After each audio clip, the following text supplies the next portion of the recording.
Kami tidak pernah kehilangan muka,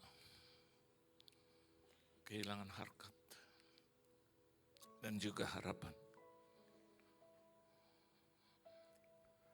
When you are with me, Lord. Ketika Engkau bersama dengan kami, selesai masalah kami. Selesai persoalan kami.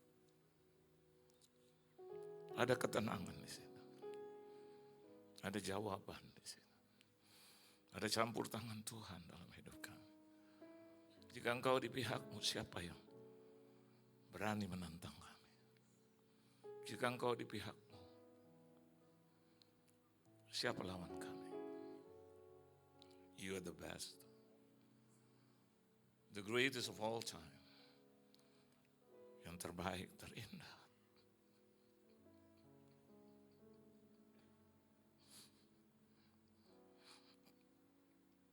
Termulia dalam hidup kami. Berbicara Engkau Tuhan. Di studio 1, studio 5. Berbicara Engkau di tempat ini. Hanya Engkau yang sanggup menyelesaikan masalah kami. Hanya Engkau yang sanggup menggendong. Meluruskan segala sesuatu. Penghibur kami. Penguasa tunggal dalam hidup kami. Kau yang baik dan melakukan hal-hal yang baik buat kami. Berbicara Engkau Tuhan. Di dalam nama Tuhan Yesus Kristus. Kami sanggup firman-Mu. Haleluya. Amin. Beri tepuk tangan dulu yang meriah buat Tuhan. Silakan saudara duduk. Shalom saudara.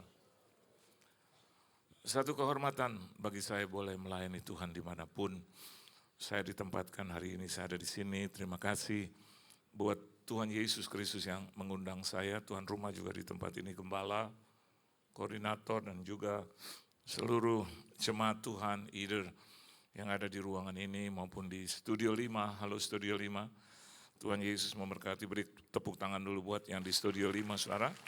Karena mereka juga sudah penuh sampai bangku-bangku tambahan di lorong. Saya sangat bersuka cita untuk hal itu karena kembali kita bisa melihat bahwa nama Tuhan dipermuliakan, tidak pernah pudar dalam hidup kita. Beri tepuk tangan buat Anda semua juga. Oke, kita akan melihat kebenaran firman Tuhan, yaitu di dalam kitab Esther. Kitab Esther, mungkin salah satu kitab yang jarang untuk dibicarakan, ya. Kita bisa melihat kitab Esther pasalnya yang kedua, saudara. Kitab Esther pasalnya yang kedua.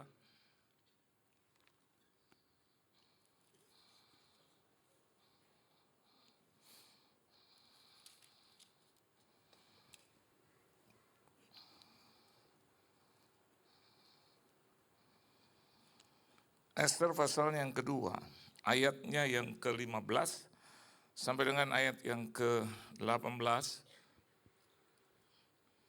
Saya sangat berkeringat ini, ya. Jadi kadang agak susah juga.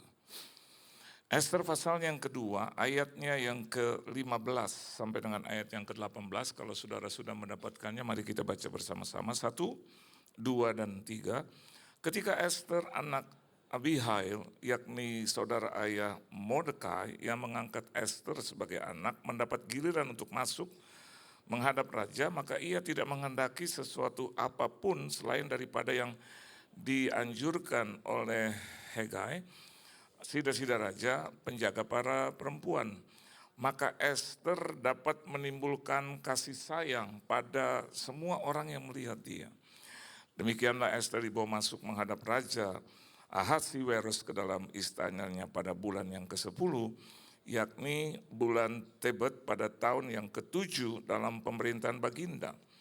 Maka Esther dikasih oleh Baginda lebih daripada semua perempuan lain, dan ia beroleh sayang dan kasih Baginda lebih daripada semua anak darah lain, sehingga Baginda mengenakan mahkota kerajaan ke atas kepalanya dan mengangkat dia menjadi Ratu Ganti Wasti. Kemudian diadakanlah oleh Baginda suatu perjamuan bagi semua pembesar dan pegawainya, yakni perjamuan karena Ester dan Baginda menitahkan kebebasan pajak bagi daerah-daerah serta mengaruniakan anugerah sebagaimana layak bagi raja. Saudara. Dan bukankah itu juga sedang terjadi dalam kehidupan kita orang yang percaya? Bahkan kehidupan kita di negeri atau di negara Indonesia. Anda bisa bayangkan ketika Baginda Raja itu memperoleh seseorang wanita yang akan menggantikan Ratu Wasti, maka yang terjadi adalah pembebasan pajak. Saudara. Halo. Dan hari ini kita bisa melihat ada hal tentang pajak, tentang pembayaran yang seringkali membuat saya dan Anda mungkin kerepotan atau mungkin agak dibebani dengan hal itu. Dan satu hal yang sering kita lakukan adalah ngedumel. Kalau tidak ngedumel, ya kritik. Kalau tidak kritik, ya lunatic. Jadi akhirnya lunatic. Ya. Dan seringkali akhir dari itu kita menjadi orang-orang yang munafik. Itu ada khotbah sendiri nanti. Dan saya mau katakan buat Anda hari ini, daripada kita melihat sesuatu di luar sana, maka sebaiknya saya dan Anda yang memperbaiki diri. Halo, amin. Because of Esther, karena Esther kita bisa melihat pemerintahan berubah. Halo, itu baru satu orang. Dan hari ini saya berhadapan dengan studio 1, studio 5 yang seandainya saya dan Anda juga menjadi orang-orang yang seperti Esther. Dan saya perlu beritahu kepada saudara bahwa kitab Esther itu tidak pernah mencantumkan nama Tuhan sekali aja, nggak pernah.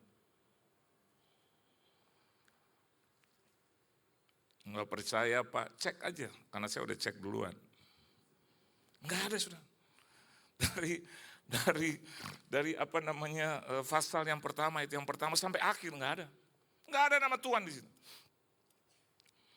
Saya teringat dengan kata-kata Yesus yang berkata bukan orang-orang yang memanggil nama Tuhan yang diselamatkan, tapi orang yang melakukan kehendak Tuhan. Amin saudara. Dan Anda melihat bagaimana Esther hidup.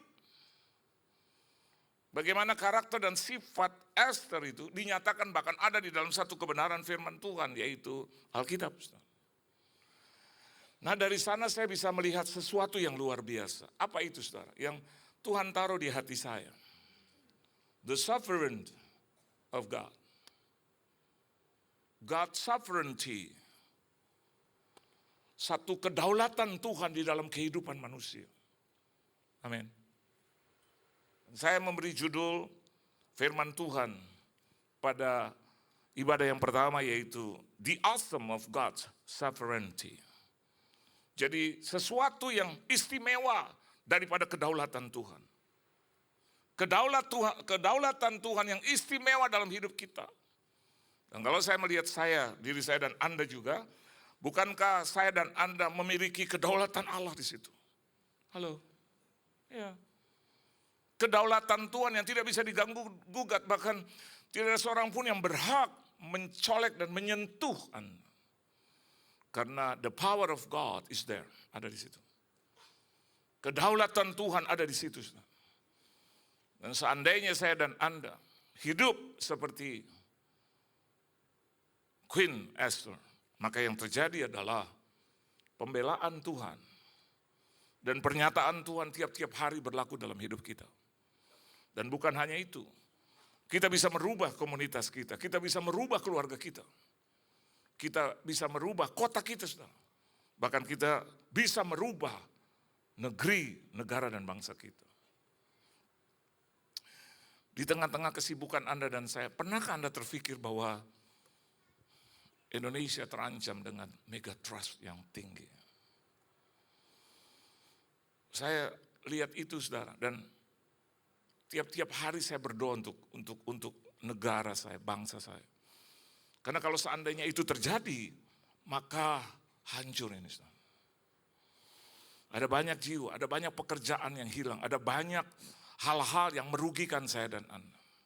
Dan itu sudah diprediksi oleh para ahli dan juga orang-orang yang berkompeten untuk itu. Dan tiap malam, pagi, malam, menjelang tidur dan setelah tidur, selalu saya bilang itu. Saya berdoa buat Indonesia, saya berdoa buat Pulau Jawa, saya berdoa buat Jakarta karena kota kita adalah Jakarta. Saya berdoa buat Kelapa Gading karena saya tinggal di Kelapa Gading dan Mall of Indonesia serta GSJS ada di Kelapa Gading. Bagi saudara yang tinggal di Tebet, doakanlah untuk Tebet. Amin. Kalau Anda tinggal di Sunter, doakanlah buat Sunter. Ya. Kalau tiap-tiap orang berdoa seperti itu, saya yakin dan percaya di awesome. Sesuatu yang istimewa itu, yaitu kedaulatan Tuhan hadir di situ. Dan Indonesia akan luput dari mara bahaya itu. Ada malapetaka, saudara. Dan itu sedang terjadi di Asia. Bahkan BMKG baru saja mengeluarkan satu statement bahwa 16, 17 itu adalah terjadi angin kencang dan hujan lebat. Dan salah satunya ada itu di DKI Jakarta. Waktu tadi bangun saya pagi, malam saya lihat cuaca gitu sudah hujan-hujan, saya bilang Tuhan, biarlah kau lihat saya, kau lihat jemaat Tuhan yang mau hadir di ibadah. Tuhan, kau kan pemilik hujan, betul apa betul? Kau adalah pemilik hujan. Oleh sebab itu, the prayer of the righteous man, orang-orang yang berdoa adalah orang-orang yang dibenarkan oleh Tuhan. Biarlah dia berdoa supaya hari Minggu dipenuhi dengan jiwa-jiwa dan mereka boleh beribadah kepada Tuhan di jam pertama 2, 3, 4, 5. Dan saya lihat mujizat itu terjadi. Beri tepuk tangan buat Tuhan kita yang berdaulat ini. Nah, untuk itu ada bagian kita, saudara. Esther berkata bahwa sampai mati pun kalau aku melanggar undang-undang, aku siap untuk itu. Luar biasa itu. Oleh sebab itu kita bisa melihat bagaimana sepak terjang seorang Esther di dalam satu buku yang tidak ada kata Tuhan di situ. Ini hampir sama dengan saya dan Anda yang hidup di Indonesia. Bukankah kita adalah kaum minoritas? Amin. Tetapi itu bukan berarti kita menjadi kalah. Karena kebenaran itu tidak pernah terkalahkan. Amin. Kebenaran itu bisa disalahkan, tapi dia tidak akan pernah dikalahkan. Nah, oleh sebab itu orang-orang yang mengasihi Tuhan adalah orang-orang yang selalu beribadah kepada Tuhan dan percayalah bahwa ibadah kita itu tidak akan pernah sia-sia. Oleh sebab itu, hal yang pertama yang perlu saya dan Anda ketahui tentang the awesome of God's sovereignty terambil di dalam Esther pasal yang keempat ayat 15 dan 16. Mari kita baca sama-sama, saudara. Esther pasal yang keempat ayat 15 dan 16. 1, 2, dan 3. Maka Esther menyuruh menyampaikan jawab ini kepada Mordekai. 16. Pergilah, kumpulkanlah semua orang Yahudi yang terdapat di Susan dan berpuasalah untuk aku. Janganlah makan dan janganlah minum 3 hari lamanya, baik waktu malam, baik waktu siang. Aku serta dayang-dayangku pun akan berpuasa demikian. Dan kemudian aku akan masuk menghadap raja, sungguh pun berlawanan dengan undang-undang. Kalau terpaksa aku mati, biarlah aku mati. Ini satu bentuk tanggung jawab Esther kepada bangsa Yahudi. Dan saya perkenalkan juga seorang yang bernama Mordekai. Dia adalah saudara daripada ayahnya Esther.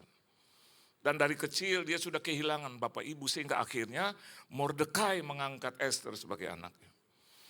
Dan di satu hari di tahun yang ketiga, ketika dia menyelenggarakan baginda menyelenggarakan satu perjamuan, ternyata ratu pada saat itu, yaitu Watu Wasti itu tidak mau menghadap baginda. Dan ini awal daripada Esther masuk di situ. Ini awal daripada bagaimana Tuhan memberkati bangsa Yahudi melalui Esther. Dan bahkan Tuhan mengangkat tinggi Mordekai menjadi orang nomor 2 di situ. Di kerajaan baginda itu. Bahkan Esther juga menjadi seorang permaisuri yang sangat dikasih oleh Tuhan. Kita melihat bangsa Yahudi, kita melihat Mordekai, kita melihat Esther, semuanya diangkat tinggi oleh Tuhan. Kenapa demikian? Because the sovereignty of God, God's sovereignty. Nah, hal yang pertama yang perlu saya bagikan kepada Anda, Kenapa bisa seperti itu? Hal yang pertama, not because everything is good. Halo, not because everything is good. Bukan karena hidup kita ini, kita melihat semuanya baik. Semua baik, semua baik. Di sini baik, di situ baik, pekerjaan baik, usaha baik, kesehatan baik, keuangan finansial baik, negeri baik. Bukan hanya itu, saudara. Not because everything is good. Walaupun saya dan Anda mau seperti itu, Tuhan supaya rumah tanggaku baik, tidak ada pertengkaran, tidak ada masalah persoalan yang berarti, tidak ada perceraian Tuhan. Anak-anakku tetap baik, suamiku itu tetap baik, istriku tetap baik, keluarga, rumah tangga, bahkan kiri kanan tetangga baik, Indonesia baik. Saya mau katakan itu adalah harapan. Tapi bukankah saya dan Anda juga mengakui di tengah-tengah keadaan baik, ada persoalan di situ. Betul apa betul? Ada masalah di situ. Ada situasi yang menurut hakikat saya dan Anda kok kenapa jadi begini? Bahkan saya sebagai hamba Tuhan juga maunya baik. Tapi yang terjadi adalah ada yang tidak baik. Ada ketidakbaikan di situ. So why? Kenapa demikian? Apakah saya dan Anda mau menolak? Seperti kata Ayub bahkan berkata, kalau yang baik saja kita terima dari Tuhan, masa yang tidak baik kita tidak bisa terima? Halo? Masakan saya dan Anda maunya hidup baik terus? Itu harapannya. Tetapi terkadang Tuhan itu bukan Tuhan yang memberi, mengizinkan itu. Dan dari bagian-bagian itu saya melihat kadang, saudara, bukan dari Tuhan izinkan, tetapi seringkali karena apa yang kita lakukan, apa yang kita tabur itu kita tuai. Seringkali kita bilang bahwa oh ini waktunya Tuhan, ini izin Tuhan. Oh ini karena Tuhan. Ada yang paling bodoh sekalipun yang berkata oh ini karena Tuhan. Tuhan tidak pernah memberikan pencobaan buat kita. Dia tidak memberikan hal-hal yang buruk buat kita, saudara. Amin, saudara. Tadi saya katakan, Mazmur katakan Allah itu baik, Tuhan itu baik. Bahkan dia berbuat hal-hal yang baik buat kita. Nah kenapa demikian? Nah ini saya teruskan, seringkali hal itu terjadi dalam hidup kita. Maka melihat Esther, dia juga harus berpuasa. Kenapa? Karena ada seseorang yang cemburu dengan dia, yang marah dengan Mordekai dan ingin menghabisi Mordekai di tiang gantung, saudara. Apakah saya dan Anda juga pernah mengalami itu? Kita sudah di dalam Tuhan, terima Yesus sebagai juru selamat, tapi apa yang terjadi? Orang iri sama kita. Orang tidak terima kita. Walaupun kita bilang, I didn't do it wrong. No, I don't. Aku tidak merasa bahwa saya itu salah, saya sudah check and recheck. Dan itu juga dihadapi oleh Esther. Orang baginda kok yang mau sama dia, orang dia cantik kok. Halo. Terus kita masih menyalahkan gitu. Siapa yang salah? Siapa yang salah? Coba pikirkan kembali. Not because everything is good. Amin, saudara. Bukan hanya semuanya itu baik, ya. But because you can see the good in everything. Tapi kau bisa melihat nanti. Ada kebaikan di dalam segala sesuatu. Included apa, saudara? Hal yang tidak baik. Saya kasih satu ilustrasi, kesaksian. Seringkali ilustrasi saya itu mengenai hidup saya. Saya bukan tidak suka, menurut saya punya banyak perjalanan hidup gitu. Saya mengalami bagaimana Tuhan berjalan dalam hidup saya. Tahun 99 saya dilantik jadi hamba Tuhan full timer. 2 tahun kemudian 2000 penghujung 2001 maka datanglah malapetaka itu. Seluruh gereja, bahkan persekutuan, pelayanan, mengkat saya. Pada saat itu saya sangat bersuka cita karena pelayanan yang sudah saya doakan 2 tahun. Jadi 2001 hancur seketika. Saya cari kesalahan kiri kanan, enggak ada. Tidak ada. Saya mencoba untuk bertanya kanan dan kiri, tidak ada. Menurut hemat saya. Sehingga pada akhirnya seorang gembala wanita menelepon istri saya. Dan dia bilang, Bu, saya juga akan menghentikan sementara jadwal Pak Yohan. Saya di sebelah istri saya. Saya ngomong, again ya lagi. Ya. Dan istri saya tanya, Ibu kenapa sih gitu? Kok tiba-tiba ini kayak akumulasi? Itu efek domino gitu. Dan ini ibu gembala dekat dengan kami. Dan dia memberhentikan seluruh pelayanan. Dan dia bilang, ada seseorang Bu. Siapa? Seorang yang punya power untuk itu. Saya tidak harus menyebutnya. Karena ini bicara tentang kekal, kode etik khotbah Alkitabiah gitu. Ya. Saya tidak pernah mau menyebutkan nama. Tapi ya dialah. Saya marah. Saya tersinggung, saya kecewa. Saya sakit hati. Saya telepon dia. Saya bilang, jangan begini. Dia bilang, siapa yang ngomong? Ini orang sudah ngomong, ini para gembala udah pada ngomong. Dia bilang, tidak, saya hamba Tuhan. Saya juga bilang, saya juga hamba Tuhan. Terus saya bilang, lebih baik kau kesini, saya akan menceritakan. Saya bilang, gak perlu. Saya begini aja. Kalau saya salah, saya dihukum Tuhan. Tapi kalau kau salah, kau juga akan menghadapi Tuhan. Udah saya tutup. Dan Anda bisa bayangkan 100 pelayanan, terus di-cut hanya tinggal 2 pelayanan. Begitu mau menghadapi 2 pelayanan itu, 1 juga di-cut, saudara. Di tengah jalan. Saya bilang, oh my God. Malam-malam ya ada netizen bilang, ngomongin ibunya melulu, but it's the fact gitu. Truth.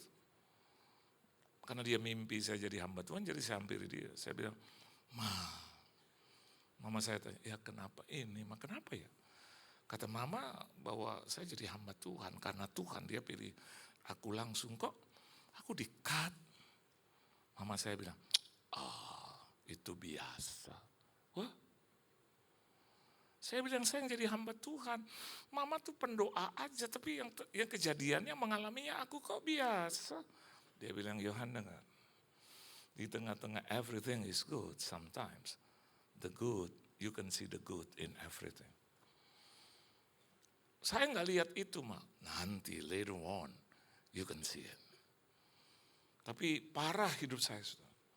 Kembali lagi menjadi orang yang tidak punya apa-apa, ya memang juga tidak punya apa-apa. Artinya bahwa saya tidak bisa lagi menafkahi istri saya karena semua di-cut. Saya bilang, oh my God. Tapi di situ saudara, saya melihat campur tangan Tuhan. The good in everything. Saya menjadi pribadi yang apa? Yang bertekun dalam doa. Saya menjadi orang yang suka menghampiri Tuhan. Di sepanjang hari hidup saya hampiri dia terus. Bukankah itu the good in everything? Amin, saudara. Saya menjadi orang yang selalu berharap sama Tuhan. Tiap hari saya berharap sama Tuhan. Malam saya ketuk hatinya, pagi saya sampaikan rasa hormat itu. Terus berjam-jam saya bisa duduk di bawah kaki Tuhan. 4 jam 15 menit malam dari jam 12 sampai jam 4:15. Bayangkan itu, kenapa bisa begitu? The good in everything. Amin. The good in everything. Saya menjadi orang yang sangat mengharapkan gitu, sangat mencintai orang yang bergantung penuh. Pantas itu firman Tuhan katakan dalam Yohanes 15 ayat yang ke-7. If you abide in me and my words abide in you, ask everything. Amin. Ask anything. Mintalah apa saja. Saya menjadi orang yang tanpa Tuhan gue gak hidup. Dia gak jalan, aku gak jalan. Karena sudah dibegitukan. Dan ternyata everything is good berubah menjadi the good in everything. Saya menjadi orang yang sangat bergantung penuh kepada Tuhan. Terus saja. 10 menit saya makan, saya bisa balik lagi ke doa saya. Setengah jam saya nonton TV, saya bisa balik lagi ke doa saya. Terus saja begitu, terus saja begitu, terus, begitu, terus, dan terus.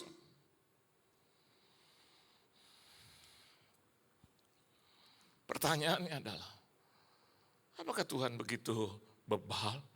No. Amin. Ditunjukkan dari siapa? Kristus. Oleh sebab itu dia menjadi manusia supaya kita bisa melihat itu kasih Tuhan. Supaya saya dan Anda itu enggak gamang.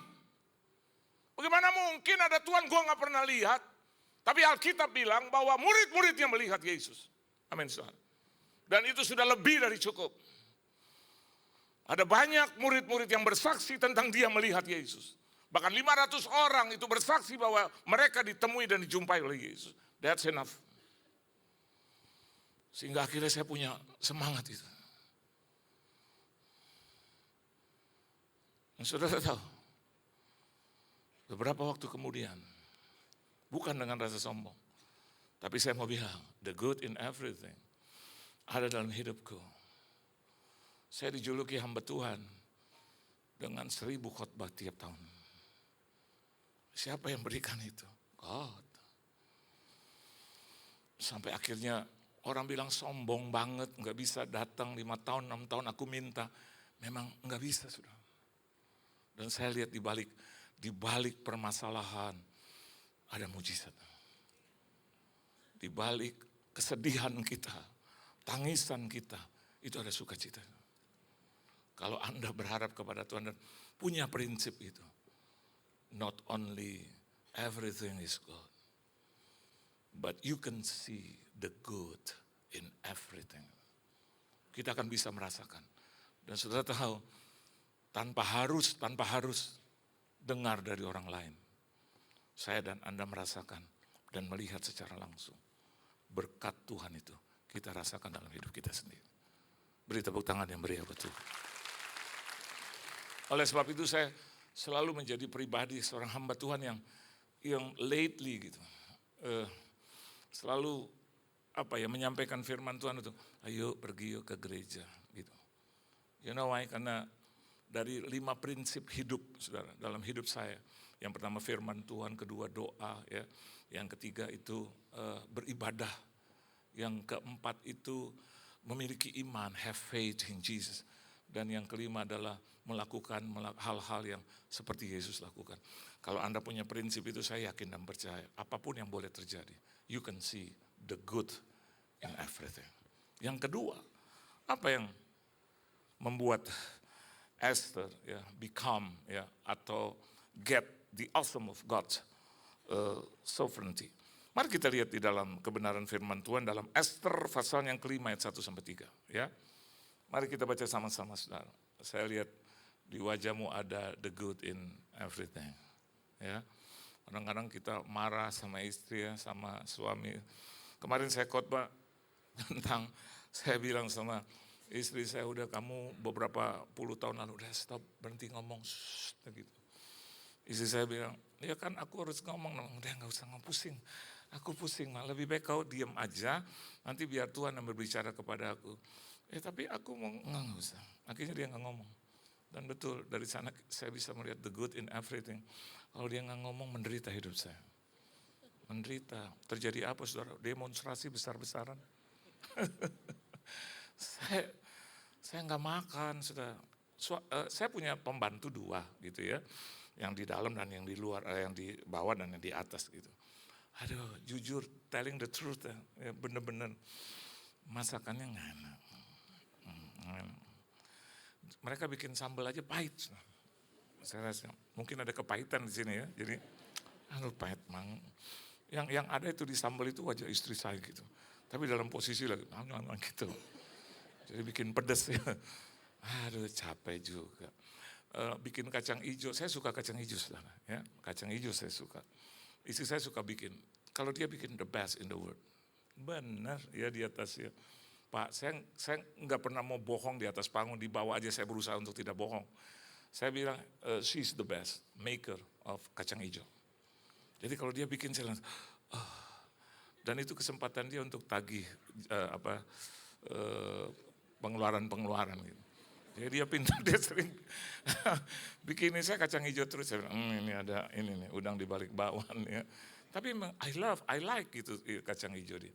Sehingga satu hari saya nggak bisa makan. Wah, saya bilang pembantu, Mbak bikin kacang hijau. Karena dia kan saya larang udah ngomong. Jadi dia nggak bikin apa-apa. Aduh kacang hijau, itu pembantu Tuhan Yesus 3/4 keras semua. Itu apa dia punya kuah tuh. Saya senang lihat tante ketawa terus ya. Emang suami pernah ngambek gitu ya? Atau tante pernah ngambek? Ya, tinggal di mana tante? Hah? Tuhan Yesus Kristus. Anda tahu dia tinggal di mana? Cirebon. Dalam rangka apa kesini bikin kacang hijau? Dalam rangka apa Bu? Kapan nikahnya? Oh kemarin, kok saya nggak diundang? Ya at least memberkati lah gitu. Udah diberkati ya. Bu kita continue ya, lanjutin ya. Oke. Tentang apa tadi? Kacang hijau. Aduh nggak enak banget, keras. Taktuk bahkan di gigi tuh ya. Geletak gitu, aduh Tuhan Yesus. Saya mau marah sama pembantu, saya lihat wajah istri saya di kacang hijau. Emang dia nih. Ya udah lihat, the good in everything. Jadi saya masuk kamar, saya bilang, Ma kok nggak bikin kacang hijau sih? Ngomong saya begini Pak, ya di atas ya, kalau saya udah rayu istri saya itu yang paling lembut. Ma kok nggak bikin kacang hijau Ma? Istri saya diem. Ada netizen kemarin kasih komentar, aduh tapi nggak tahu bener atau enggak. Pak, itu rahang istri Bapak kuat, kenceng. Pasti keras Pak gitu. Saya bilang iya tapi memang dia istri yang baik. Iya biar Anda memiliki good marriage. Iya amin puji Tuhan. Saya bilang Ma ayo dong bikin kacang hijau. Katanya nggak boleh ngomong. Ngomong lama ngomong silakan. Dia ngomong apapun juga terasa indah jadinya. Kenapa? Incerannya kacang hijau. The good in everything. Pas dia bikin, dia lihat itu kacang hijau, itu pembantu. Waduh, dia ngomel lagi. Saudara. Ini siapa yang bikin ini keras banget. Dan rambut berat. Saya bilang, ya terus salah dia memang, salah dia. Sehingga akhirnya pembantu saya buat kacang hijau. Because of what? The good in everything. Amin, saudara. Nah yang kedua, para istri nanti sore bikin kacang hijau buat suami. Ya. Yang kedua, coba Anda lihat Esther pasal yang kelima ayat 1-3, 1, 2, dan 3. Pada hari yang ketiga Esther mengenakan pakaian ratu, lalu berdirilah ia di pelataran dalam istana raja, tepat di depan istana raja. Raja bersemayam di atas takhta kerajaan di dalam istana, berhadapan dengan pintu istana itu. Ketika raja melihat Esther, sang ratu berdiri di pelataran, berkenanlah raja kepadanya sehingga raja mengulurkan tongkat emas yang di tangannya ke arah Esther, lalu mendekatlah Esther dan menyentuh ujung tongkat itu. Tanya raja kepadanya, apa maksudmu hai Ratu Esther, dan apa keinginanmu sampai setengah kerajaan sekalipun akan diberikan kepadamu. Bayangkan kalau saya dan Anda bisa memiliki karakter seperti Esther itu, dan Tuhan mengatakan apa yang kau kehendaki supaya aku perbuat bagimu. Wow. Amin, saudara. Apa aja, saya pernah khotbah tentang doa yang dijawab oleh Tuhan. Doa yang pertama adalah doa meminta kebutuhan dan keperluan. Doa yang kedua adalah doa yang meminta kerinduan dan keinginan. Siapa bilang bahwa saya dan Anda tidak boleh meminta doa seperti itu? Orang kita mau, kok kita inginkan. Yang penting bukan untuk nafsu keinginan daging. Dan yang ketiga, Yesus sendiri menegaskan, mintalah apa saja. Amin, saudara. Apa saja. Kacang hijau yang keras, jadi lembut, Tuhan bisa buat itu. Seorang istri yang gak bisa masak, Tuhan bisa buat itu. Anak saya yang bungsu gak bisa masak. Kalau dia masak itu telur aja ceplok, itu kulit-kulitnya masuk ke dalam. Begitu saya bilang, ini ada kulit. Oh gitu ya Pak, Ai nggak sengaja, tapi makan aja dulu, nikmati aja dulu karena mama lagi pergi. Jadi dia bikin itu telur ceplok. Aduh dia nggak bisa bikin. Hanya satu yang dia bisa bikin, masak air. Nah Anda lihat di sini, Kan Esther pernah mengatakan bahwa kalau sampai raja berkenan, dia akan mengulurkan tongkatnya dan menyentuh. Kalau dia tidak berkenan, habis, mati kita. Saya dan Anda harus membuat Tuhan berkenan dalam hidup kita. Amin, saudara. Ya. Biar Tuhan selalu ada dalam hidup kita. Sebab itu mendekatlah dan hiduplah dekat-dekat dengan Tuhan. Jangan jauh-jauh. Hal yang kedua, bisa terjadi the awesome of God's sovereignty, karena yang kedua ini bicara tentang not because things are beautiful. Sekali lagi, not because things are beautiful, tetapi but because beautiful things take time.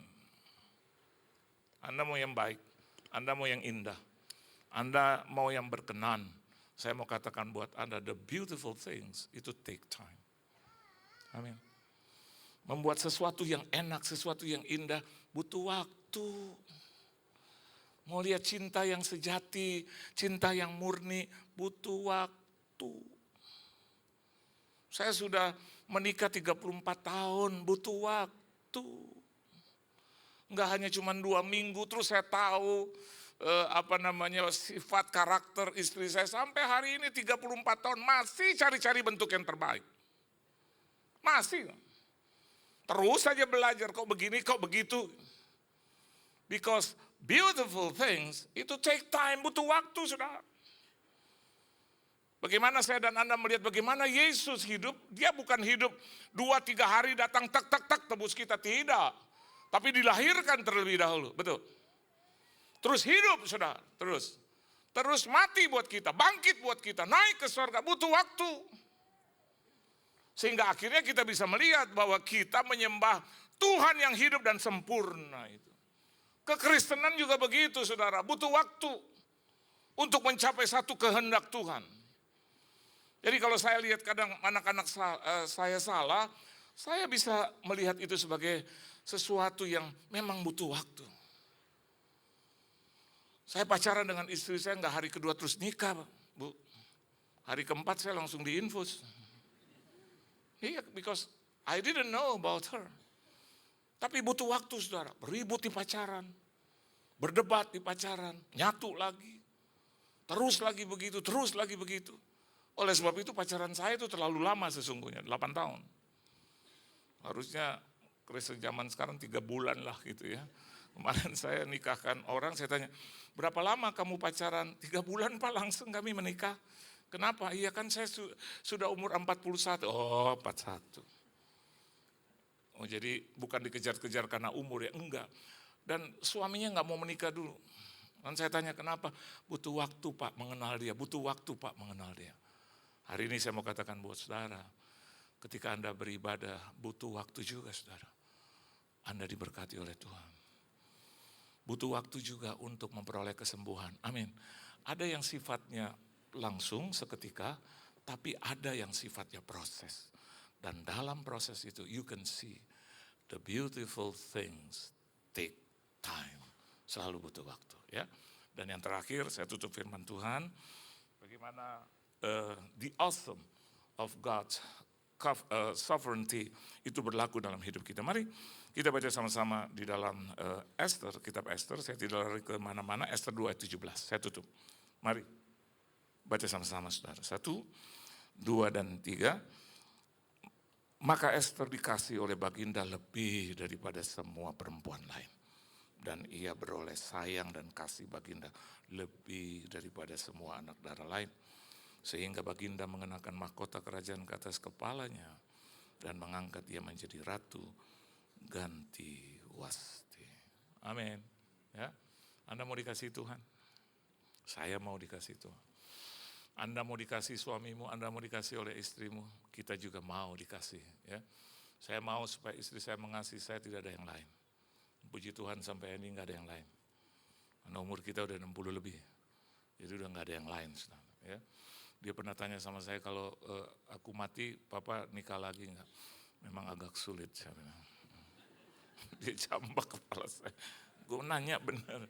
Saya bilang, enggak ada lagi wanita yang lebih hebat dari kamu. Hebat apanya aku? Waduh, kalau ngomong keren.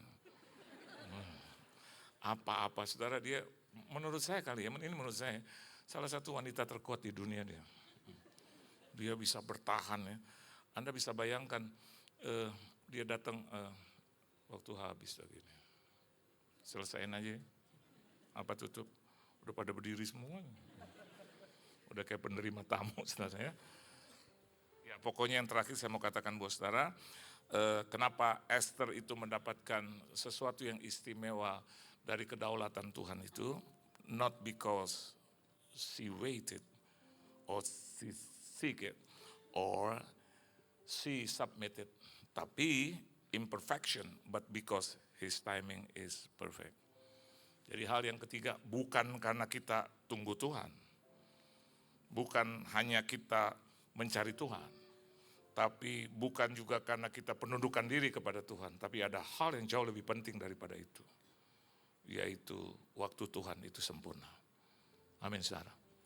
Memang kita harus cari Tuhan, memang kita harus nantikan Tuhan, memang kita harus tunduk kepada Tuhan, tapi yang paling di atas segalanya, waktu Tuhan itu sempurna. Tuhan Yesus memberkati saudara. Beri tepuk tangan yang meriah buat Tuhan. Esther diangkat tinggi karena waktunya Tuhan tiba. Anda disembuhkan Tuhan karena waktunya tiba. Saya dan Anda dipakai oleh Tuhan karena waktunya tiba. Anda diangkat dari lubang yang paling dalam itu karena waktunya Tuhan. Memang kita mencari Tuhan. Memang kita tunduk kepada Tuhan. Memang kita nantikan Tuhan. Tapi itu semua tidak akan berlaku kalau Tuhan itu tidak menjawab kita. Waktu Tuhan yang terbaik buat kita. Tunduk kepala kita doa. Kami punya Tuhan yang sempurna. Tuhan yang hebat, Tuhan yang luar biasa. Biarlah hari ini kami ingin melihat hal yang luar biasa. The awesome of God's sovereignty. Kedaulatan Tuhan berlaku dalam hidup kami. Berkati seluruh jemaatmu yang hadir, baik yang di studio 1 ini maupun di studio 5. Siapapun yang hadir, karena menantikan, mencari, bahkan menundukkan diri kepada Tuhan, pada akhirnya akan mendapatkan waktu Tuhan yang sempurna berlaku dalam hidupnya. Berkati mereka, keluarga, rumah tangga, bisnis, usaha, mata pencarian, pekerjaan, perusahaan, perekonomian, kesehatan, tubuh, jiwa, dan roh mereka, keuangan finansial mereka Tuhan. Kau berkati pelayanan mereka, di mana saja mereka berada, diberkati dan jadi berkat. Di dalam nama Tuhan Yesus Kristus kami sudah berdoa, mengucap syukur dan berterima kasih. Haleluya. Amin. Tuhan Yesus memberkati saudara.